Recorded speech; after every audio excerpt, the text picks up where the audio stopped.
संख्या 756 अध्याय 1:41 सर्गः।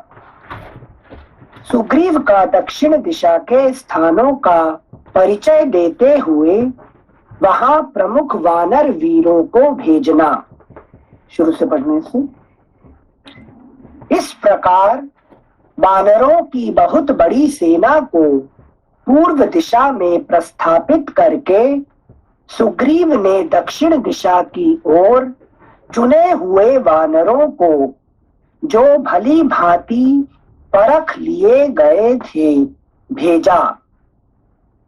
अग्निपुत्र नील, कपिवर हनुमान जी, ब्रह्मा जी के महाबली पुत्र जाम्बवान, सुहोत्र, शरारी, शरगुल्म, गज, गवाक्ष, गवय, सुषेण प्रथम।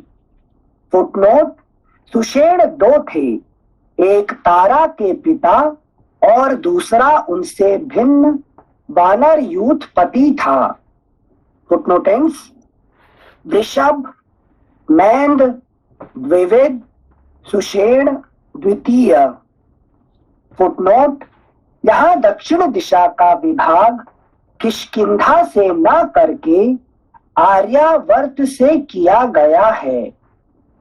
पूर्व समुद्र से पश्चिम समुद्र और हिमालय से विंध्य के भाग को आर्यावर्त कहते हैं। सुग्रीव ने दक्षिण दिशा के जिन स्थानों का परिचय दिया है, उनकी संगति आर्यावर्त से ही दिशा का विभाजन करने पर लगती है। फुटनोटेंस: सुषेण द्वितीय गंधमादन, हुताशन के दो पुत्र उल्कामुख और अनंग, असंग तथा अंगद आदि प्रधान वीरों को, जो महान वेग और पराक्रम से संपन्न थे, विशेषज्ञ वानर राज सुग्रीव ने दक्षिण की ओर जाने की आज्ञा दी। महान बलशाली अंगद को उन समस्त वानर वीरों का अगुआ बनाकर उन्हें दक्षिण दिशा में सीता की खोज का भार सौंपा। उस दिशा में जो कोई भी स्थान अत्यंत दुर्गम थे, उनका भी कपिराज सुग्रीव ने उन श्रेष्ठ वानरों को परिचय दिया। फुटनोट दूसरा पहले जो पढ़े थे वो यहाँ पर आता है। यहाँ दक्षिण दिशा का विभाग किष्किंधा से न करके आर्यावर्त से किया गया है। पूर्व समुद्र से पश्चिम समुद्र और हिमालय से विंध्य के भाग को आर्यावर्त कहते हैं। सुग्रीव ने दक्षिण दिशा के जिन स्थानों का परिचय दिया है, उनकी संगति आर्यावर्त से ही दिशा का विभाजन करने पर लगती है। फुटनोटेंस: अगला पृष्ठ संख्या 757। वे बोले, वानरों, तुम लोग भांति भांति के वृक्षों और लताओं से सुशोभित सहस्रों शिखरों वाले विंध्य पर्वत, बड़े बड़े नागों से सेवित रमणीय नर्मदा नदी, सुरम्य गोदावरी, महानदी कृष्णवेणी तथा बड़े बड़े नागों से सेवित महाभागा वरदा आदि नदियों के तटों पर और मेकल,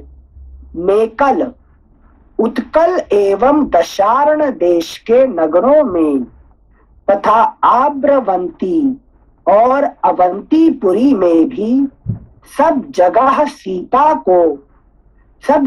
सीता की खोज करो। इसी प्रकार विदर्भ, ऋष्टिक, रम्य माहिषक देश, वंग। फुटनोट: अन्य पाठ के अनुसार यहाँ मत्स्य देश समझना चाहिए। Footnote ends. वंग, कलिंग तथा कौशिक आदि देशों में सब ओर देखभाल करके पर्वत, नदी और गुफाओं सहित समूचे दंडकारण्य में छानबीन करना। वहां जो गोदावरी नदी है उसमें सब ओर बारंबार देखना। इसी प्रकार आंध्र, पुंड्र, चोल, पांड्य तथा केरल आदि देशों में भी ढूंढना। तदनंतर अनेक धातुओं से अलंकृत अयोमुख मलय अयोमुख फुटनोट। रामायण तिलक के लेखक अयोमुख को मलय पर्वत का नामांतर मानते हैं। गोविंदराज इसे सह्य पर्वत का पर्याय समझते हैं तथा गोविंदराज मालूम है ना कौन है? इनसे गोविंद पाद के लिए बोल रहे हैं क्या? नहीं, गोविंदराज होते हैं कि रामायण का जो कमेंट्री है ना, भाष्य है, हाँ, वो सबसे फेमस भाष्यकार है गोविंदराज।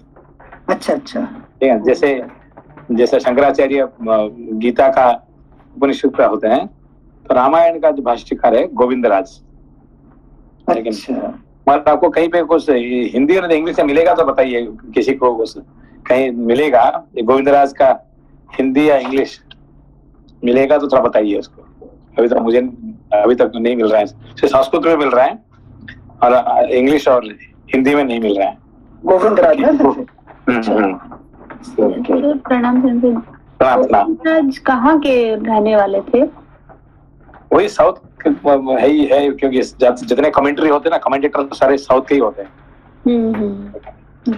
तो अच्छा सिंसे गोविंदराज इनके सिंसे फुटनोट मतलब इनका हिंदी और इंग्लिश वाला ना सिंसे? हाँ, इधर हिंदी और इंग्लिश, क्योंकि एक्चुअली कमेंट्री तो हिंदी इंग्लिश में तो संस्कृत में तो सब हर जगह मिल रहा है। और उसका ट्रांसलेशन क्या होता है कि समय समय पे आता है और करने वाले भी कम होते हैं, ठीक है ना। अच्छा, तो कहीं मिल जाएगा, आपका नजर में आया तो बताइए उसको। ओके। फुटनोट 2, रामायण तिलक के लेखक अयोमुख को मलय पर्वत का नामांतर मानते हैं। गोविंदराज इसे सह्य पर्वत का पर्याय समझते हैं तथा रामायण शिरोमणिकार अयोमुख को इन दोनों से भिन्न स्वतंत्र पर्वत मानते हैं। यहाँ तिलककार के मत का अनुसरण किया गया है। तिलककार सबसे पहला भाष्य होता है, फिर उस पर तिलककार टिप्पणी करते हैं भाष्य के ऊपर। हाँ, मतलब बहुत सारे मैंने बोला कि ना सर, कम से कम 7 भाष्य टीका है रामायण का ऊपर, फेमस है। अच्छा, उसमें से गोविंदराज जो है उसमें से एक प्रमुख है। अच्छा, ठीक है ना। हाँ, तो वो भाष्य कहीं मिले तो जरूर बताना इसमें से। मतलब हिंदी इंग्लिश टीका।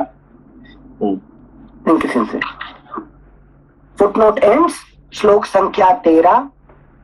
तदनंतर अनेक धातुओं से अलंकृत अयोमुख मलय पर्वत भी जाना। उसके शिखर बड़े विचित्र हैं। वह शोभाशाली पर्वत फूले हुए विचित्र काननों से युक्त है। उसके सभी स्थानों में सुंदर चंदन के वन हैं। उस महापर्वत मलय पर सीता की अच्छी तरह खोज करना। मलय को भी, मलेशिया को भी मलय है ना, मलेशिया को। अच्छा, क्योंकि उसका जो पहाड़ का नाम मलय है, इसीलिए मलेशिया उसका नाम। मलय एशिया, उसको तो एशिया बाद में जोड़ा गया है, वो मलय है कि नहीं। उसका जो पहाड़ का उसका जगह का नाम मलय। अच्छा, इसलिए मलय। सिंगापुर मतलब सिम्हापुर, ठीक है ना। ये सब हिंदू नाम है सब। संजय मतलब ये सब क्या बोलते हैं, अविभाजित भारत जो बोलते थे। हाँ, इस भारत के सब, इस भारत का ही एक इसलिए नाम है उसका सिंगापुर। अब सब सारे नाम सब कुछ अभी वहां का, जैसे कि आपने क्या कहते हैं, अगर सिटीजन कहते हैं ना, सिटीजन, हाँ, वो क्या बोलते हैं, भूमिपुत्र, ठीक है। हाँ। तो इस तरह से आप देखिए सारे उनका तो वही है, मगर क्या है कि अभी जबरदस्त मुस्लिम में आने के बाद ये सब हमारी खत्म हो गया बस, है कि नहीं। हाँ, तो ये जो कंबोडिया में जाए देखेंगे कि सबसे बड़ा हिंदू मंदिर कौन सा है दुनिया में। कंबोडिया में ही ना, अंकोर वाट है, ये दुनिया का सबसे बड़ा हिंदू मंदिर वही है। इतना बड़ा हिंदू मंदिर हिंदुस्तान में नहीं है। तो इस तरह से सारे जो कंबोडिया, वियतनाम, ये सब क्या कहते हैं, इंडोनेशिया, इसमें जो एक एक मंदिर है, इतने बड़े बड़े मंदिर हिंदुस्तान में नहीं है कि नहीं। हाँ, मगर क्या हो, जैसे मुसलमान आने के बाद सब धीरे धीरे जैसे वो तो जबरदस्ती उन लोग तोड़ देते हैं, ठीक है ना। जैसे भागवत जी ने कमेंट किया था, मुसलमान आना तो एक साइड है, हिंदू का हिंदुत्व भूल जाना मतलब कमजोर हो जाना संभव, तो उससे दूसरे लोग और पावरफुल हो जाते हैं। Thank you sensei. श्लोक संख्या 13। तदनंतर अनेक धातुओं से अलंकृत अयोमुख मलय पर्वत पर भी जाना। उसके शिखर बड़े विचित्र हैं। वह शोभाशाली पर्वत फूले हुए विचित्र काननों से युक्त हैं। उसके सभी स्थानों में सुंदर चंदन के वन हैं। उस महापर्वत मलय पर सीता की अच्छी तरह खोज करना। तत्पश्चात स्वच्छ जल वाली दिव्य नदी कावेरी को देखना, जहां अप्सराएं विहार करती हैं। उस प्रसिद्ध मलय पर्वत के शिखर पर बैठे हुए सूर्य के समान महान तेज से संपन्न मुनि श्रेष्ठ अगस्त्य का दर्शन करना। फुटनोट 3। यद्यपि पहले पंचवटी से उत्तर भाग में अगस्त्य के आश्रम का वर्णन आया है, तथापि यहाँ मलय पर्वत पर भी उनका आश्रम था, ऐसा मानना चाहिए। जैसे वाल्मीकि मुनि का आश्रम अनेकों स्थानों में था, उसी तरह इनका भी था, अथवा ये उसी नाम के कोई दूसरे ऋषि थे। Footnote and. श्लोक संख्या 16। इसके बाद उन प्रसन्न चित्त महात्मा से आज्ञा लेकर ग्राहों से सेवित महानदी ताम्रपर्णी को पार करना। उसके द्वीप और जल विचित्र चंदन वनों से आच्छादित हैं, अतः वह सुंदर साड़ी से विभूषित युवती प्रेयसी की भांति अपने प्रियतम समुद्र से मिलती है। वानरों, वहां से आगे बढ़ने पर तुम लोग पांड्यवंशी राजाओं के नगर द्वार पर। फुटनोट 4। आधुनिक तंजौर ही प्राचीन पांड्यवंशी नरेशों का नगर है। इस नगर में भी छानबीन करने के लिए सुग्रीव वानरों को आदेश दे रहे हैं। Footnote ends. श्लोक संख्या 18। वानरों, वहां से आगे बढ़ने पर इन लोग जो जा रहे हैं, जो देख रहे हैं, जो कह रहा है कौन, सुग्रीव जी, ये सब वो लोग देखेंगे, ठीक है ना। मगर अभी वो जो कह रहे हैं तो वो भूल जाएंगे, बाद में देखने के बाद उनको याद नहीं कि उन्होंने कहा था। सब कुछ जो देखने वाले हैं सब कुछ बता रहे हैं ये, ठीक है ना। जो देखेंगे सब कुछ, एवरीथिंग एज इट इज, ठीक। मगर जब सुनेंगे और जब देखेंगे तब तक क्या होता है, टाइम गैप के कारण से वो भूल जाएंगे, सिंसे इसका यही सेम तो हमारे साथ नहीं होता सिंसे कि हम सब कुछ याद करते जानते हैं तो भी क्या, जब जब असली में पहुंचते हैं तो भूल जाते हैं कि यार हमने पढ़े थे, सुने थे, है कि नहीं? Thank you sensei. श्लोक संख्या 18। सिंसे एक चीज बताए, सुग्रीव जी स्वयं तो घूमे नहीं ये सारी जगह, लेकिन एड्रेस इतना पॉइंटेड जीपीएस के जैसे, इस लोकेशन में ये मिलेगा। नहीं देखिए, जब एक एनलाइटमेंट होने के बाद क्या होता है, अच्छा है कि नहीं? ये सारे दुनिया आपको, सारे विश्व आपको एक छोटा से हो जाता है, सब कुछ आपको, है कि नहीं? जैसे कि वाल्मीकि जी, वही तो हनुमान जी, आप तो गए नहीं लंका, कैसे आप कैसे वर्णन कर सकते हैं? ठीक है ना? तो वाल्मीकि जी कहीं गए नहीं है, तो एक ही जगह बैठे रहे हैं और तो कैसे वर्णन कर रहे हैं, ठीक है ना? जीपीएस जैसे वर्णन कर रहे हैं, ऐसे ही।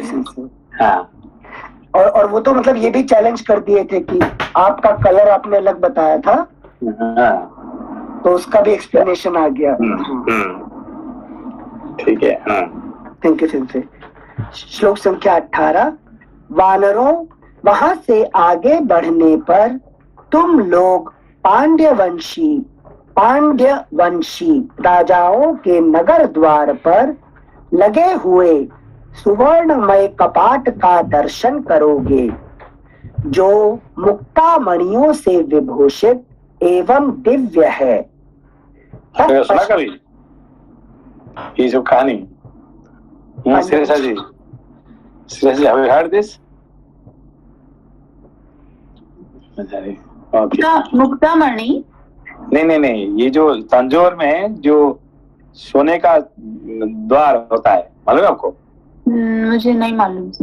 नहीं, अच्छा, ये तमिलनाडु में तंजौर है ना, तंजौर। जी। वहाँ का फेमस जो है, वहाँ का जो गेट है वो पहला सोने से बना हुआ है, और आज भी तंजौर का फेमस, जैसे वर्णन किया है सुग्रीव जी ने, आज भी आपको वही मिलेगा आपको। मतलब याद है आपको? हाँ, तंजौर में। ये सिंसे आपके साथ गई थी 2009 में। ठीक है, याद है आपको सब?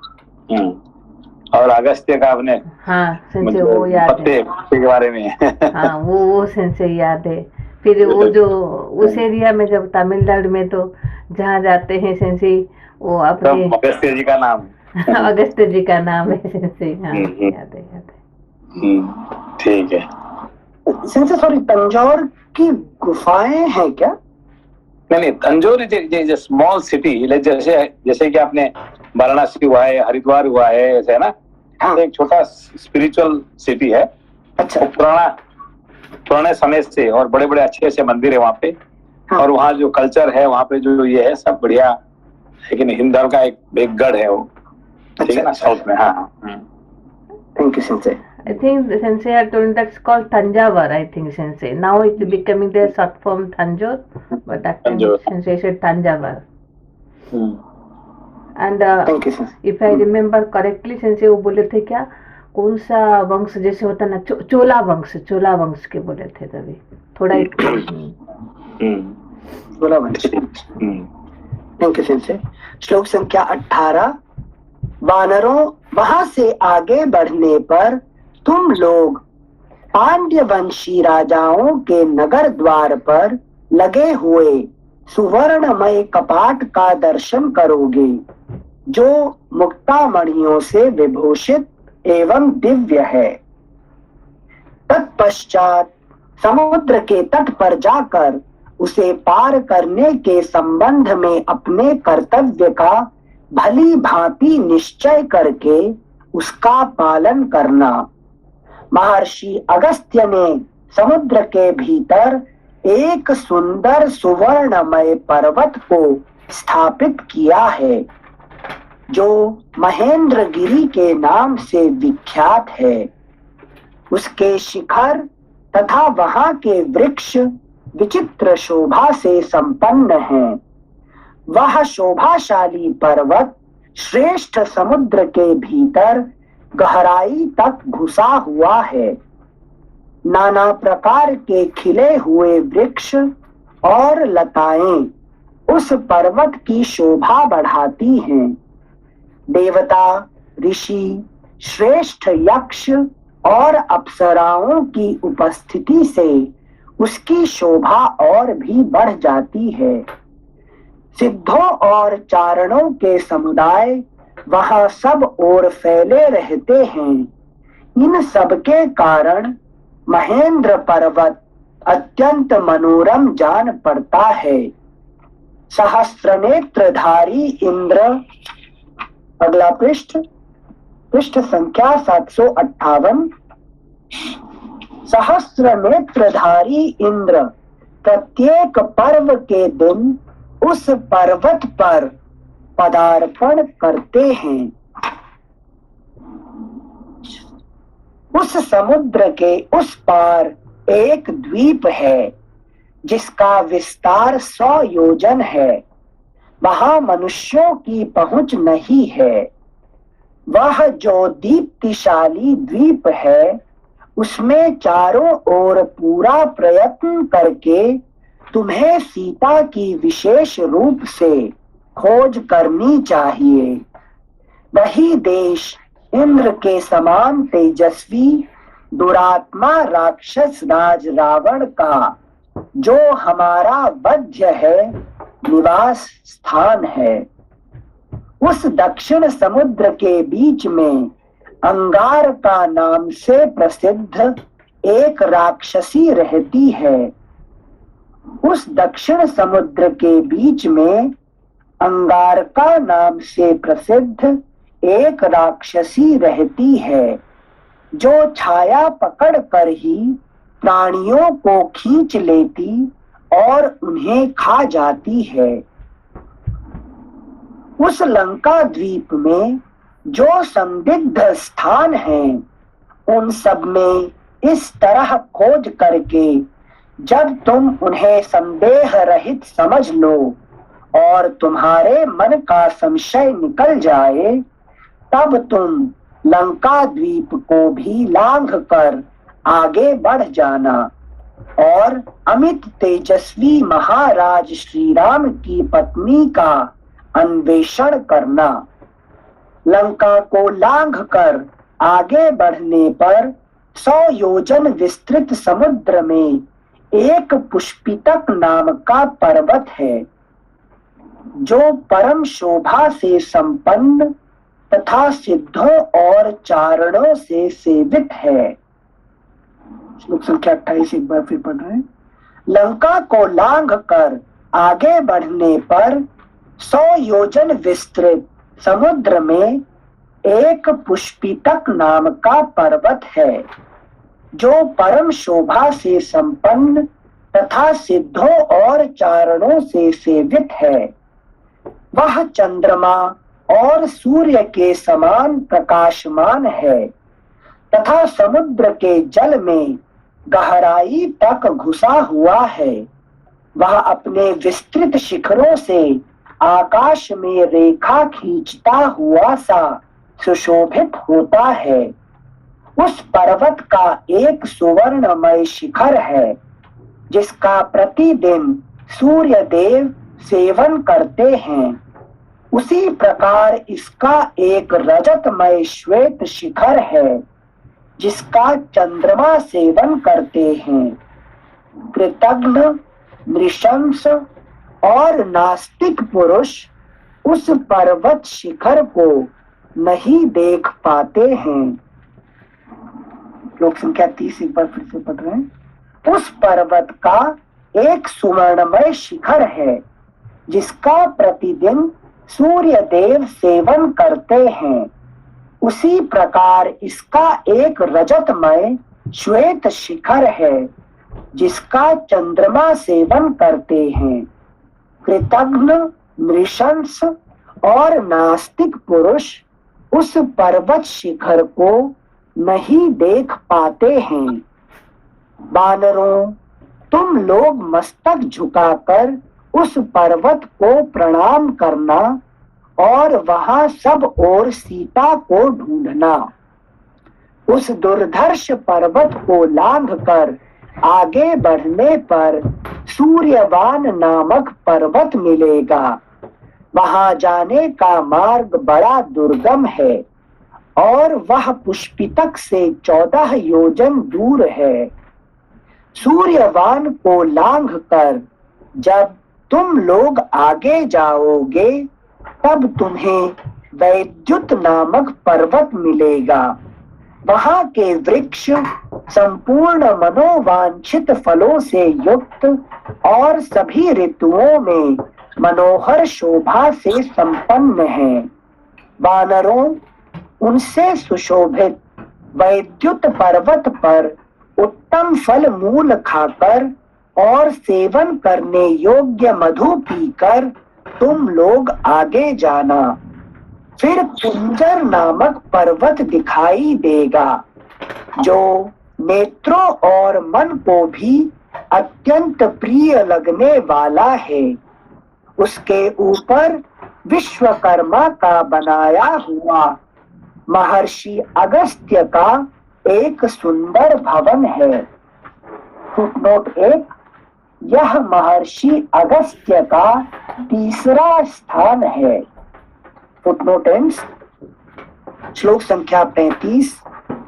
कुंजर पर्वत पर बना हुआ अगस्त्य का वह दिव्य भवन सुवर्णमय तथा नाना प्रकार के रत्नों से विभूषित है।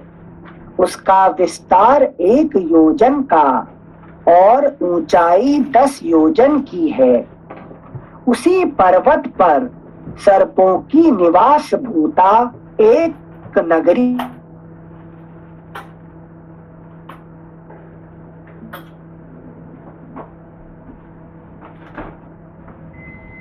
यह पूरी दुर्जय है। उसकी सड़कें बहुत बड़ी और विस्तृत हैं। वह सब ओर से सुरक्षित है।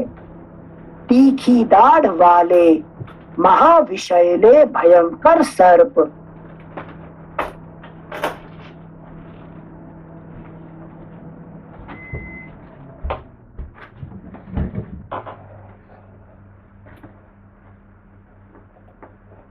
शक्ति से अनेक रूप धारण करके दोनों भोगवती पुरियों में एक साथ रह सकते हैं।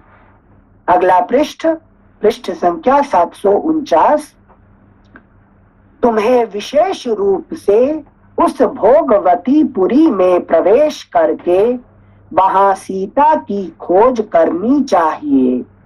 उस पुरी में जो गुप्त एवं व्यवधान रहित स्थान हो उन सब में सीता का अन्वेषण करना चाहिए।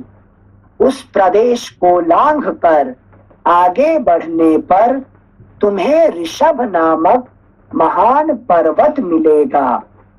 वह शोभाशाली ऋषभ पर्वत संपूर्ण रत्नों से भरा हुआ है। वहां गो शीर्षक, पद्मक, हरिश्याम आदि नामों वाला दिव्य चंदन उत्पन्न होता है। वह चंदन वृक्ष अग्नि के समान प्रज्वलित होता रहता है। उस चंदन को देखकर कदापि तुम्हें उसका स्पर्श नहीं करना चाहिए, क्योंकि रोहित नाम वाले गंधर्व उस घोर वन की रक्षा करते हैं। वहां सूर्य के समान कांतिमान 5 गंधर्व राज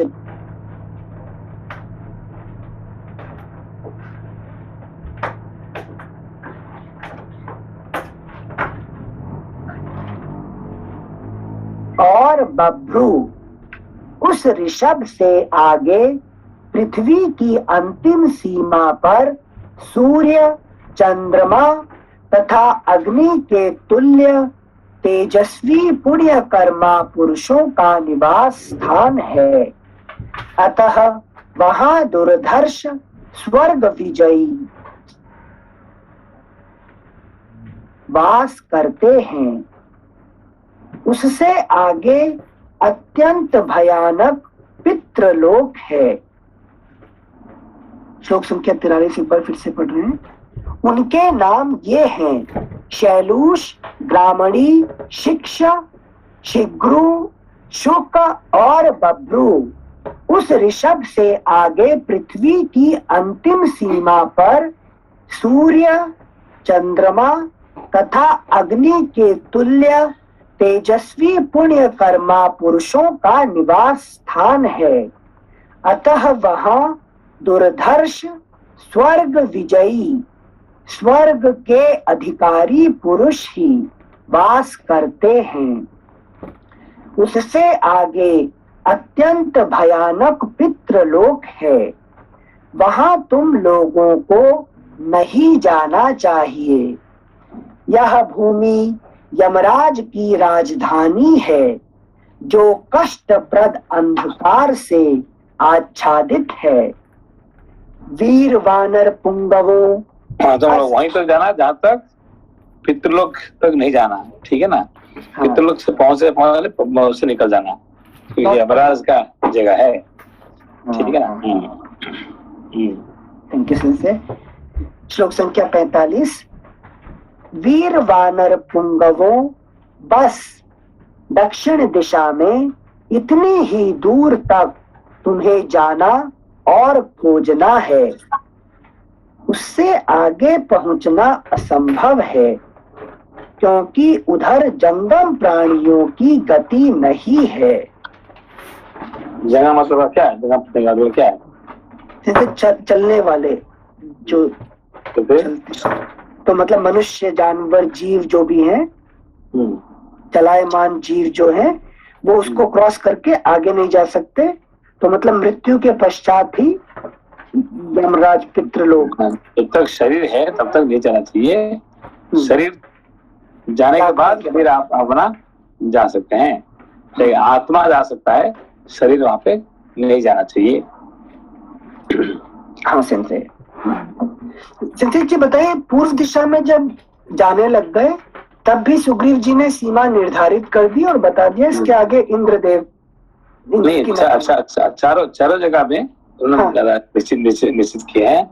अच्छा, तो पूर्व उन्होंने कहाँ रख दिए, उन्होंने रुकवा दिए इंद्रदेव के से पहले इंद्रपुरी, ठीक है ना। हाँ, और दक्षिण में कहाँ रुकवा दिए? यमपुरी। यमपुरी। हाँ। और पश्चिम में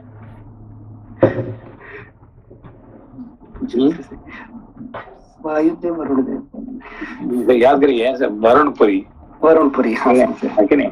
हाँ। और उत्तर में कुबेरपुरी, ठीक है ना। ये यहाँ तक मनुष्य नहीं पहुंचना चाहिए। अच्छा, ठीक है ना। मतलब क्रॉस नहीं करना चाहिए ना सिंसे? क्रॉस नहीं करना चाहिए।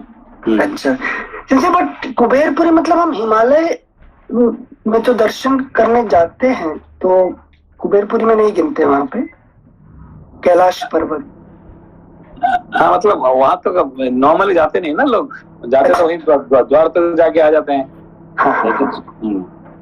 Thank you sensei. श्लोक संख्या 45। वीर वानर पुंगवों, बस दक्षिण दिशा में इतनी ही दूर तक तुम्हें जाना और खोजना है। उससे आगे पहुंचना असंभव है, क्योंकि उधर जंगम प्राणियों की गति नहीं है। इन सब स्थानों में अच्छी तरह देखभाल करके और भी जो स्थान अन्वेषण के योग्य दिखाई दें, वहां भी विदेह कुमारी का पता लगाना। तदनंतर तुम सबको लौट आना चाहिए। जो 1 मास पूर्ण होने पर सबसे पहले यहाँ आकर यह कहेगा कि मैंने सीता जी का दर्शन किया है, वह मेरे समान वैभव से संपन्न हो भोग्य पदार्थों का अनुभव करता हुआ सुख पूर्वक विहार करेगा। उससे बढ़कर प्रिय मेरे लिए दूसरा कोई नहीं होगा। वह मेरे लिए प्राणों से भी बढ़कर प्यारा होगा, तथा अनेक बार अपराध किया हो तो भी वह मेरा बंधु होकर रहेगा। तुम सबके बल और पराक्रम असीम हैं। तुम विशेष गुणशाली उत्तम कुलों में उत्पन्न हुए हो। राजकुमारी सीता का जिस प्रकार भी पता मिल सके उसके अनुरूप उच्च कोटि का पुरुषार्थ आरंभ करो। इस प्रकार श्री वाल्मीकि निर्मित आर्ष रामायण आदि काव्य के किष्किंधा कांड में 41वां सर्ग पूरा हुआ। सिंसे सुग्रीव जी ने ये ऑलरेडी बता दिया था कि ये लंकापुरी है, यहाँ रावण है जिसका हमें वध करना है। तो जब गोल पता लग गया फिर उसके बाद भी 100 योजन और आगे जाकर ढूंढना सीधा। वहां पे देखिए वो लोगों को देखिए उसको पता है कि रावण किधर है, कहाँ लिखे, सब कुछ एवरीथिंग ही नोस। हाँ। तो भी देखो लोगों को किसको भेजना, जाओ पूर्व जाओ, कोई जाओ पश्चिम जाओ, कोई उत्तर जाओ, है कि नहीं, चारों तरफ जाओ, इस पर यहाँ दिखा रहे हैं। क्यों? क्योंकि जो हम लोग जो ढूंढते हैं शांति को, है कि नहीं, हर आदमी का शांति का जगह अलग है कि नहीं। अच्छा। कोई खाने पीने में शांति है, कोई पैसे में शांति है, कोई इसमें ये सब, पर जाके घूम के आ जाना, देख के आ जाना, ठीक है ना। तो इसलिए तो यू शुड सेंड पर्सन, पहले वो देखने के बाद ही उसको, है कि नहीं।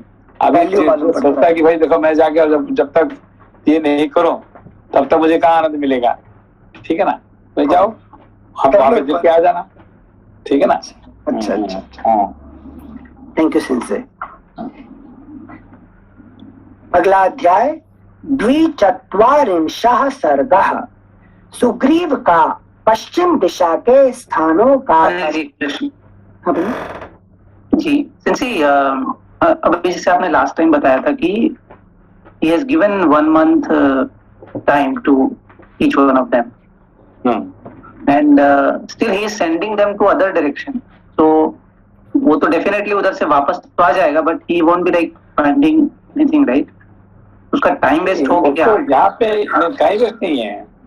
अभी देखिए कि अभी आप सुबह से शाम तक जो रोज जो है, कहाँ ढूंढ रहे हैं आपका आनंद? अभी आज के समय में भी कहाँ ढूंढ रहे हैं? है कि नहीं। तो आपको आज कहेंगे नहीं भाई उसमें मत जाओ, है कि नहीं, तुमको, है कि नहीं, जब ये करोगे, यहाँ शास्त्र पढ़ेंगे तो आपको सब कुछ मिल जाएगा, आप करेंगे? अभी आपको कहा गया कि नहीं तो उसको सब छोड़ देना, सिर्फ सुबह शाम तक शास्त्र पढ़ो और रामायण पढ़ने से सब मिल जाएगा। आप उसको मानेंगे ना करेंगे? जी संसी। इसको मानने के लिए आपका मन नहीं होगा और करने का तो बात ही नहीं है, ठीक है ना। कितने भी विश्वास हो तो भी ये मन नहीं मानेगा, ठीक है। तो आपको क्या कहा जाएगा? नहीं अच्छे से कर्म करो, अच्छे से पैसा बनाओ, अच्छे से ये करो, वो, है कि नहीं। सब करने के बाद फिर आप ज्ञान धर्म में जाओ। हाँ, ये बात मान लिया। क्यों? क्योंकि आपका मन में ये है कि भाई जब तक ये नहीं करो तब तक कहाँ मिलेगा, ठीक है ना। तो अभी देखिए जो यहाँ पे जो है, किसको भाई मैं जब इंद्रलोक नहीं देखूंगा तब तक मुझे, है कि नहीं, फर्स्ट लेट मी सी इंद्रलोक, फिर बाद में, है कि मोक्ष की बात करूंगा। तो सबका अलग अलग चिंताधारा है, उसी हिसाब से सबको ऐसे ही दिया जाता है, क्या कहते हैं, प्लानिंग, ठीक है। समझा। Thank you sensei. आपको कितने हजार बार भी कहने पर भी आप वही करेंगे जो आपका प्रारब्ध में है, वही करेंगे जो आपका मन में जो वैल्यू है कि नहीं। आप सुनना तो सुन लेंगे मगर करेंगे क्या आखिरी में? दैट जो आपका अंदर में है कि नहीं। You can not change your thought by any way. तीसरे शास्त्र क्या करता है कि ठीक है, आपको जो सुहाए वही कर लो, है कि नहीं। इसीलिए सारे भगवान हम क्या करते हैं? तथास्तु। वो नहीं करते ये मत करो वो मत करो, नहीं है, तथास्तु। जो आपका इच्छा है वही ठीक है, तथास्तु, ठीक है ना। हाँ थैंक यू सिंसे। 244 सर्गः। सुग्रीव का पश्चिम दिशा के स्थानों का परिचय देते हुए सुषेण आदि वानरों को वहां भेजना। दक्षिण दिशा की ओर किसको कहाँ भेज रहे हैं, ये बड़ा इंटरेस्टिंग टॉपिक है कि नहीं? तो अब हनुमान जी को भेज रहे हैं कहाँ पे, कि दक्षिण दिशा में जाके, है कि नहीं?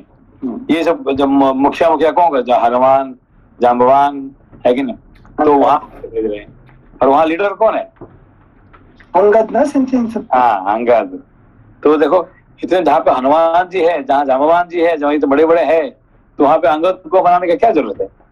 जैसे पुरुषार्थ डालना पड़ेगा ना धर्म के मार्ग पर। आप कहेगी कि पुरुषार्थ क्या है कि नहीं? तो पुरुषार्थ का जो परम पुरुषार्थ लगाने के लिए है कि अंगद को ही भेजना पड़ता है, ठीक है ना? तो इसलिए यहाँ पे देखिए, यहाँ किसको भेज रहे हैं? सुषेण को। सुषेण कौन है? कौन है? जिसके ससुर थे क्या? हाँ, ठीक है ना, ससुर थे। तो ससुर किसका पिताजी है? तारा का नहीं है, रुमा ना।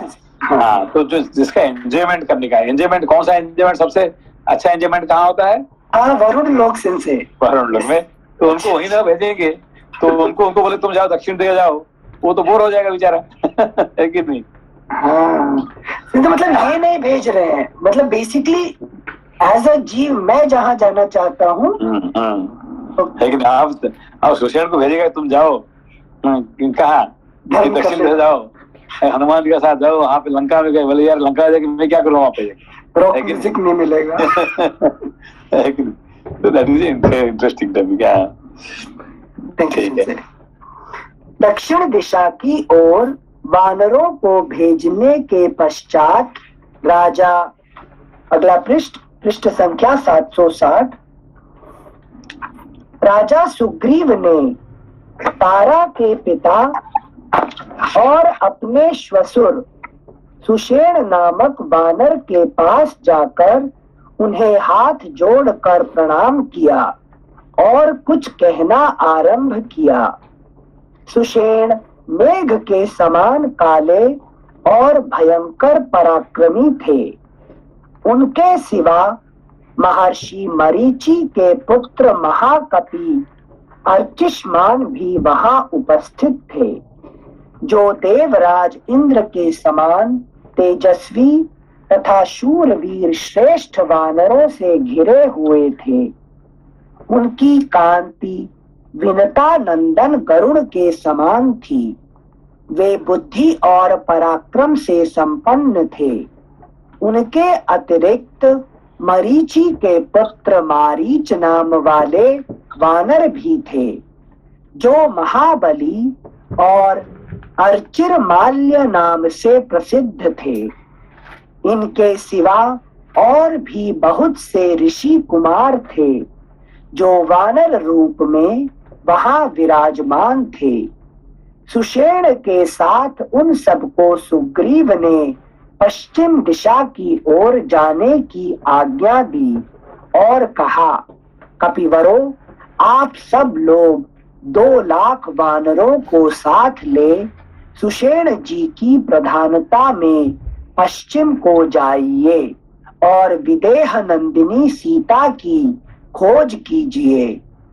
श्रेष्ठ वानरों सौराष्ट्र, बाल्हीक और चंद्रचित्र आदि देशों, अन्यान्य समृद्धिशाली एवं रमणीय जनपदों, बड़े बड़े नगरों तथा पुन्नाग, बकुल और उद्यालक आदि वृक्षों से भरे हुए कुक्षी देश में एवं केवड़े के वनों में सीता की खोज करो। पश्चिम की ओर बहने वाली शीतल जल से सुशोभित कल्याणमयी नदियों, तपस्वी जनों के वनों तथा दुर्गम पर्वतों में भी विदेह कुमारी का पता लगाओ। पश्चिम दिशा में प्रायः मरुभूमि है, अत्यंत ऊंची और ठंडी शिलाएं हैं तथा पर्वतमालाओं से घिरे हुए बहुत से दुर्गम प्रदेश हैं। उन सभी स्थानों में सीता की खोज करते हुए क्रमशः आगे बढ़कर पश्चिम समुद्र तक जाना और वहां के प्रत्येक स्थान का निरीक्षण करना। वानरों, समुद्र का जल तिमी नामक मत्स्यों तथा बड़े बड़े ग्राहों से भरा हुआ है। वहां सब ओर देखभाल करना। समुद्र के तट पर केवड़ों के कुंजों में, तमाल के काननों में तथा नारियल के वनों में तुम्हारे सैनिक वानर भली भांति विचरण करेंगे। वहां तुम लोग सीता को खोजना और रावण के निवास स्थान का पता लगाना। समुद्र तटवर्ती पर्वतों और वनों में भी उन्हें ढूंढना चाहिए। मुरवी पत्तन, मोरवी तथा रमणीय जटापुर में अवंती, अवंती फुटनोट, यह अवंती पूर्व दिशा के मार्ग में बताई गई अवंती से भिन्न है। Footnote ends. श्लोक संख्या 13। समुद्र तटवर्ती पर्वतों और वनों में भी उन्हें ढूंढना चाहिए। मुरवी पत्तन, मोरवी तथा रमणीय जटापुर में अवंती तथा अंगलेपापुरी में, अलक्षित वन में और बड़े बड़े राष्ट्रों एवं नगरों में जहां तहां घूमकर पता लगाना।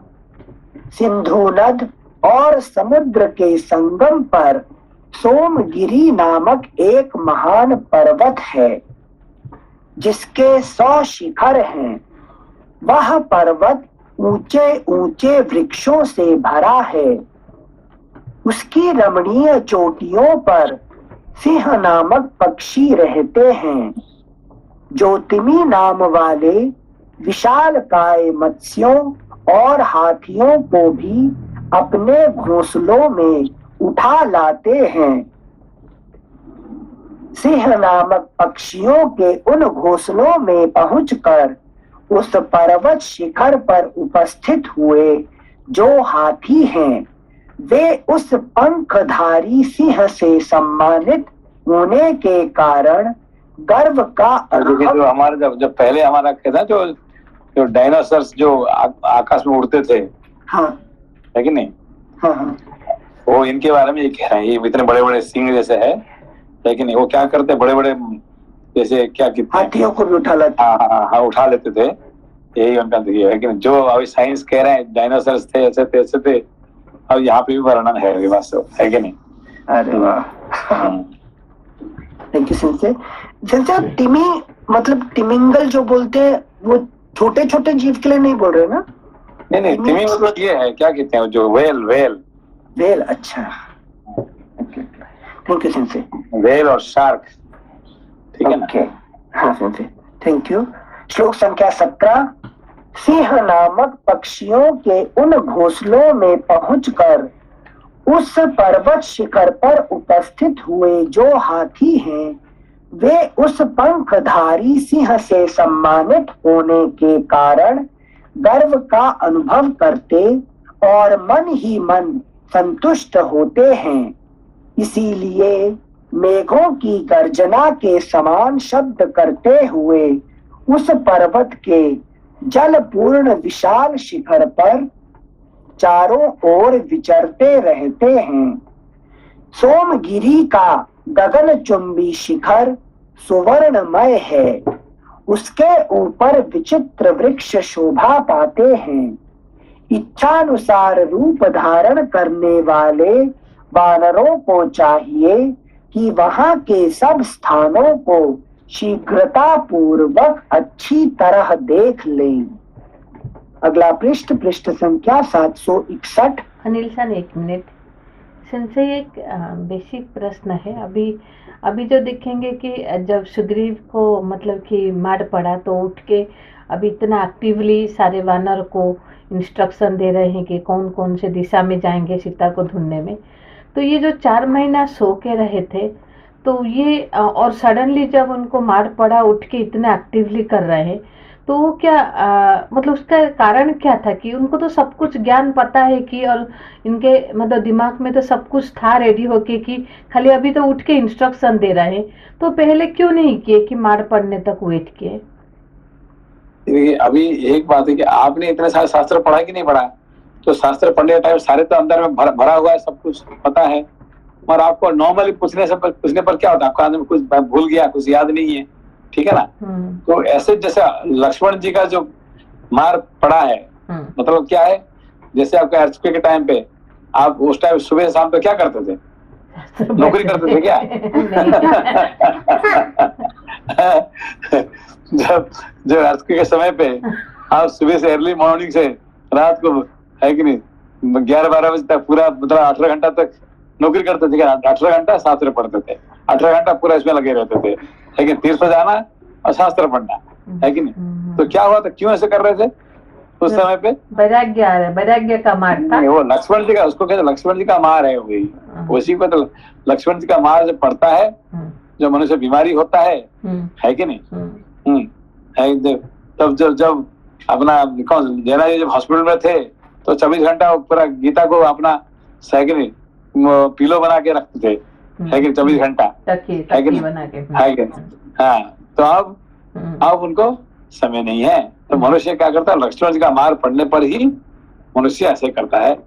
हर मनुष्य ऐसी बात है, वही नहीं है। जब हम हॉस्पिटल जाते हैं, जो कोई बीमारी हो जाएगा ना, डॉक्टर क्या है, तुम्हारा तो बस 1 हफ्ते के अंदर मृत्यु हो जाएगा, तो फिर तुम्हारा क्या और कुछ याद नहीं रहेगा, है कि नहीं। तो लटरी आ जाएगा तो क्या करोगे आप, है कि नहीं। आपको है कि 100 करोड़ का लटरी लग रहा है, तो आप क्या करेंगे? फेंक देगा, नहीं जरूरत नहीं लटरी क्या करेंगे, अभी मैं ही खुद नहीं रहने वाला हूँ, ठीक है ना। तो ऐसे ही इसको कहते हैं मार पड़ना, मतलब लक्ष्मण जी का मार, ठीक है ना। Thank you. 100 करोड़ की बात तो अलग है, अभी थोड़ा सा छोटे से एंजॉयमेंट में भी हम लोग पढ़ाई बंद कर देते हैं, क्लास नहीं आते 1 घंटे के लिए। थैंक यू, ठीक है ना। Thank you sensei. पृष्ठ संख्या 761, श्लोक संख्या 19। वहां से आगे समुद्र के बीच में पारियात्र पर्वत का सुवर्णमय शिखर दिखाई देगा, जो 100 योजन विस्तृत है। वानरों, उसका दर्शन दूसरों के लिए अत्यंत कठिन है। वहां जाकर तुम्हें सीता की खोज करनी चाहिए। पारियात्र पर्वत के शिखर पर इच्छानुसार रूप धारण करने वाले भयंकर, अग्नि तुल्य तेजस्वी तथा वेगशाली 24 करोड़ गंधर्व निवास करते हैं। वे सब के सब अग्नि की ज्वाला के समान प्रकाशमान हैं और सब ओर से आकर उस पर्वत पर एकत्र हुए हैं। भयंकर पराक्रमी वानरों को चाहिए कि वे उन गंधर्वों के अधिक निकट ना जाएं, उनका कोई अपराध ना करें और उस पर्वत शिखर से कोई फल ना लें, क्योंकि वे भयंकर बल विक्रम से संपन्न धैर्यवान महाबली वीर गंधर्व वहां के फल मूलों की रक्षा करते हैं। उन पर विजय पाना बहुत ही कठिन है। वहां भी जानकी की खोज करनी चाहिए और उनका पता लगाने के लिए पूरा प्रयत्न करना चाहिए। प्राकृत वानर के स्वभाव का अनुसरण करने वाले तुम्हारी सेना के वीरों को उन गंधर्वों से कोई भय नहीं है। पारियात्र पर्वत के पास ही समुद्र में वज्र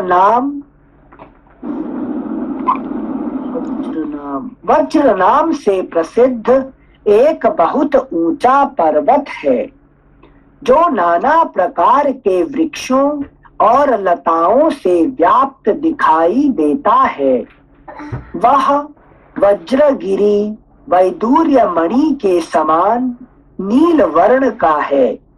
वह कठोरता में वज्रमणि हीरे के समान है। वह सुंदर पर्वत वहां 100 योजन के घेरे में प्रतिष्ठित है। उसकी लंबाई और चौड़ाई दोनों बराबर है। वानरों, उस पर्वत पर बहुत सी गुफाएं हैं। उन सब में प्रयत्न पूर्वक सीता का अनुसंधान करना चाहिए। समुद्र के चतुर्थ भाग में चक्रवान नामक पर्वत है। वहीं विश्वकर्मा ने सहस्रार चक्र का निर्माण किया था। वहीं विश्वकर्मा ने सहस्रार चक्र का निर्माण किया था। फुटनोट, जिसमें 1000 अरे हों उसे सहस्रार चक्र कहते हैं। इसमें 1000 अरे हों उसे सहस्रार चक्र कहते हैं। Footnote ends. समझा ना? जिनसे हमारे अंदर जो सर का एरिया है वहां पर जो सहस्रार चक्र जिसे कहते हैं, कोई सहस्रार चक्र क्यों आ गया? बहुत सारी नहीं गैस करना पड़ेगा। हजारों नहीं बता पाएंगे। वो कनेक्टेड रहता है क्या हमारा? नहीं, आपका पैर में भी कुछ मछली ये मच्छर काट रहे हैं, तो आप कहाँ से जानते हैं? अच्छा, यस सिंसे, ठीक है। सारा कनेक्शन है। 100 हजारों हजार कोशिकाएं, हजारों से, हजार नहीं, हजारों से ज्यादा, मतलब सहस्र मतलब थाउजेंड्स। अच्छा, ओके, नॉट थाउजेंड्स, है कि नहीं? मतलब इनफाइनाइट बेसिकली, इनफाइनाइट। इतने सारे कनेक्शन आपका हेड के पास है, इसलिए सहस्रार चक्र कहते हैं। ठीक है ना? Thank you so much. श्लोक संख्या 27। समुद्र के चतुर्थ भाग में चक्रवान नामक पर्वत है। वहीं विश्वकर्मा ने सहस्रार चक्र का निर्माण किया था। वहीं से पुरुषोत्तम भगवान विष्णु पंचजन और हयग्रीव नामक दानवों का वध करके 5 जन्य शंख तथा वह सहस्रार सुदर्शन चक्र लाए थे। चक्रवान पर्वत के समझ में आई? नहीं, संशय समझ में नहीं आ रहा है। लाए थे सिंसे वो टीचर के जो बच्चे घूमे थे, वो बच्चे जो ढूंढने, मतलब कृष्ण भगवान के टीचर का, जो था ना पंचजन, 5 जन्य जो राक्षस को मार के शंख लाए थे। है नहीं? किसको? संदीपनी का बेटे का, ठीक है ना? ये तो उनका ही हो गया। पर बेसिकली 5 जन जो हमारे जनरल लोग है कि नहीं? जनरल लोग है, और जो है कि नहीं, महाजना तपा सत्या, है कि नहीं? ये जो सहस्रार सबसे ऊपर जो है, तो वो उसी को ही यहाँ पे बात कर रहे है कि नहीं? अच्छा। ये सब इलाका क्या सौराष्ट्र, मतलब ये क्या द्वारिका जो प्रभास क्षेत्र बोलते हैं, उस सब के लिए बोल रहे हैं? नहीं, ये सब आपका अपना शरीर के अंदर में देखो सब, है कि नहीं? लेकिन अपना शरीर के अंदर में ये एक सहस्रार चक्र कहाँ पे है कि नहीं? पंचजन्य शंख कहाँ पे है, ये सब आपको अपना देखिए। शरीर तत्व है, ठीक है ना? Thank you sensei. श्लोक संख्या 28 एक बार फिर से पढ़ रहे हैं। वहीं से पुरुषोत्तम भगवान विष्णु पंचजन और हयग्रीव नामक दानवों का वध करके 5 जन्य शंख तथा वह सहस्रार सुदर्शन चक्र लाए थे। चक्रवान पर्वत के रमणीय शिखरों और विशाल गुफाओं में भी इधर उधर वैदेही सहित रावण का पता लगाना चाहिए। उससे आगे समुद्र की अगाध जल राशि में सुवर्णमय शिखरों वाला वराह नामक पर्वत है, जिसका विस्तार 64 योजन की दूरी में है। वहीं प्राग ज्योतिष नामक सुवर्णमय नगर है, जिसमें दुष्टात्मा नरक नामक दानव निवास करता है। उस पर्वत के रमणीय शिखरों पर तथा वहां की विशाल गुफाओं में सीता सहित रावण की तलाश करनी चाहिए, जिसका भीतरी भाग सुवर्णमय दिखाई देता है। उस पर एक डाउट यहाँ पे आ गया। ये 5 जन ने जो शंख का नाम भी सेम है और राक्षस का नाम भी वही था क्या? ठीक है ना। राक्षस का नाम से पंचजन नहीं था? नहीं, वही सेम। ओके। नहीं मतलब देखिए यहाँ पे जन मतलब क्या है? ऐसे पीपल मींस 5 लोग। 5 लोग तो 5 लोग जब मिल जाते हैं तो हम क्या करते हैं, पंचायत होता है, ठीक है ना। 5 जो लोग मिलने के बाद क्या होता है, इसको कहते हैं पंचायत। मतलब हमारे हिंदी में पंचायत कहते हैं, पंचायत। तो पंचायत में क्या करते हैं, 5 लोग मिलके इसको जो अच्छे बुरे को निर्णय करते हैं, विचार करते हैं, ठीक है ना। तो विचार में 5 जन मिलते हैं तो अच्छे विचार भी होता है, मगर लगभग क्या होता है कि बायस्ड हो जाता है। कोई बड़ा आदमी इसको ये कर देता है कि भाई इसको तुम ऐसा कैसे कर दो, तो वो क्या होता है कि बायस्ड हो जाते हैं, तो फिर क्या होता है, राक्षस हो जाता है, ठीक है ना।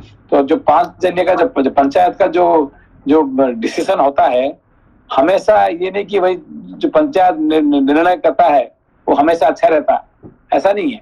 अच्छे के लिए बना हुआ है, जरूर अच्छे के लिए बना हुआ है, मगर अक्सर उसका क्या होता है कि नेगेटिव काम में लगाया जाता है उसको।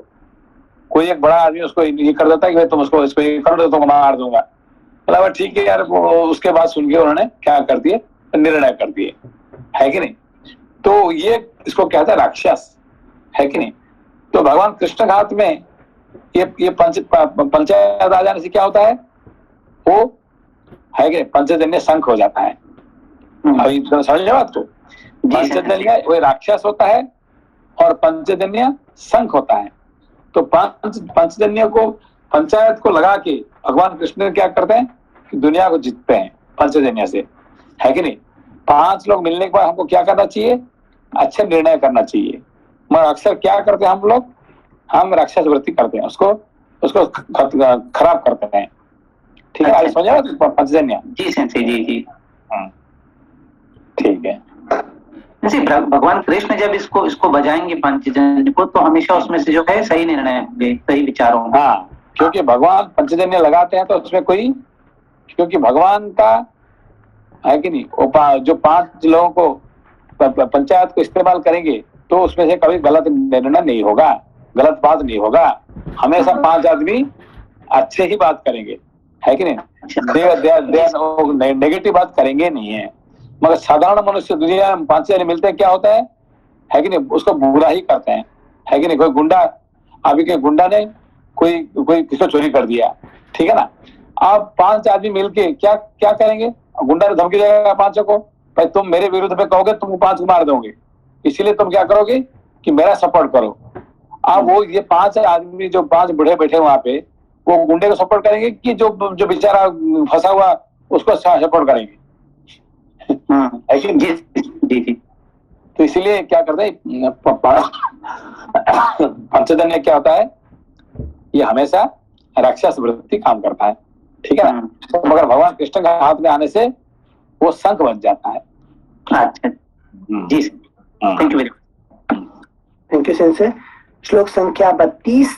उस पर्वत के रमणीय शिखरों पर तथा वहां की विशाल गुफाओं में सीता सहित रावण की तलाश करनी चाहिए, जिसका भीतरी भाग सुवर्णमय दिखाई देता है। उस पर्वत राज वराह को लांघ कर आगे बढ़ने पर एक ऐसा पर्वत मिलेगा जिसका सब कुछ सुवर्णमय है तथा जिसमें लगभग 10 सहस्र झरने हैं। श्लोक संख्या 34। उसके चारों ओर हाथी, सुअर, सिंह और व्याघ्र सदा गर्जना करते हैं और अपनी ही गर्जना की प्रतिध्वनि के शब्द से दर्प में भरकर पुनः दहाड़ने लगते हैं।